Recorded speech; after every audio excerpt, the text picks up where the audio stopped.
Welcome to tele soap. आप तो जानते ही होंगे कि क्रिकेट टीम्स के बीच में बैटिंग और बॉलिंग को लेके टॉस होता है फुटबॉल में साइड चुनने के लिए। बट मेरी आशिकी तुमसे ही में ईशानी और रणवीर के बीच हुआ टॉस। भाई ये टॉस किस चीज को लेकर के हुआ है ये तो हमें वही बता सकते हैं। बहुत सुलेमानी कीड़े मुझ में और मैं चाहता था कि मैं ईशानी को परेशान करूं, मस्ती करूं, उसके साथ नोक-झोंक करूं, पर मैं रूम में आता हूं तो देखता हूं कि वो बेड पे सो रही है, तो इसलिए मैं उसको चिढ़ाता भी हूं।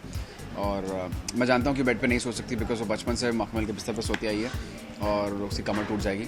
और रणवीर जो है वो बचपन से ज़मीन पे सोता आया है, सो उसको आदत है। सो वो हार जाती है टॉस, लेकिन फिर भी मैं बोलता हूँ कि नहीं, तुम उधर ही सो जाओ, और मैं उसको यकीन दिलाता हूँ कि तुम ही जीती हो, so you can sleep on the bed. और मैं जाके ज़मीन पे सो जाता हूँ।